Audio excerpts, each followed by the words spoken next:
Olubadan Rashidi Ladoja sọ̀rọ̀ lórí ìpèníjà ààbò ní Nàìjíríà. Ó ní ó ti ń pẹ́ nílẹ̀ jù.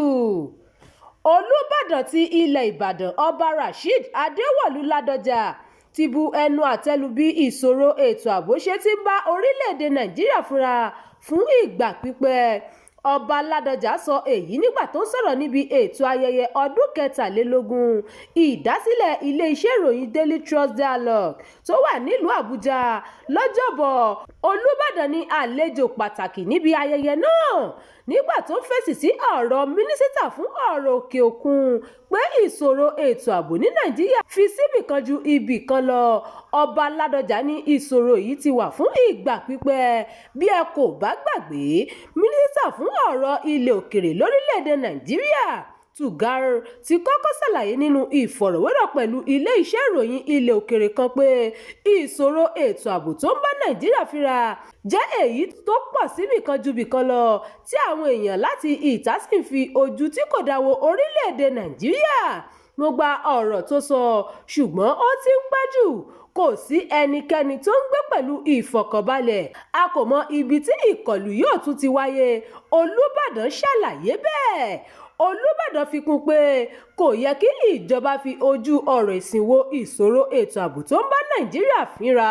Mi ò gbà pé ọ̀rọ̀ ẹ̀sìn ni o, kò kí ń ṣọ̀rọ̀ ẹ̀sìn rárá. Ṣùgbọ́n àwọn èèyàn kan fẹ́ kó dàbí pé ọ̀rọ̀ ẹ̀sìn ni fún èrè tiwọn. Àwọn èèkàn míì tó wà níbi ayẹyẹ ni ààrẹ ilé ìgbìmọ̀ asòfin nígbà kan rí Bukola Saraki, gómìnà ìpínlẹ̀ Kaduna tẹ́lẹ̀ Malam Nasir El-Rufai àti ọmọ ilé ìgbìmọ̀ asòfin nígbà kan rí Ọ̀nàrẹ́bù Inela Eledu Ukeje. Ìròyìn fún ti àkókò yìí kò ní jù báyìí lọ. Ẹ má gbàgbé láti tẹ̀lé ìkànnì yìí. Ẹ máa bá wa pín ká kí ẹ sì fi èròǹgbà yín sí abala àríwísí. Abdulkareem Nimas tó ti ń jábọ̀ ìròyìn.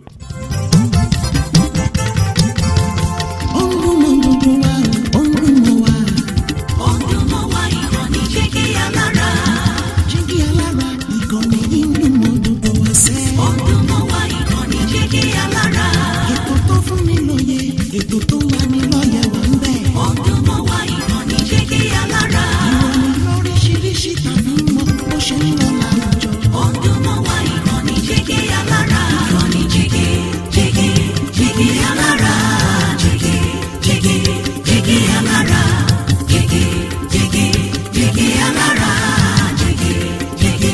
Jẹ́gẹ́ a lára. Ìkànnì Jígí Alára 24 bàbá gbogbo.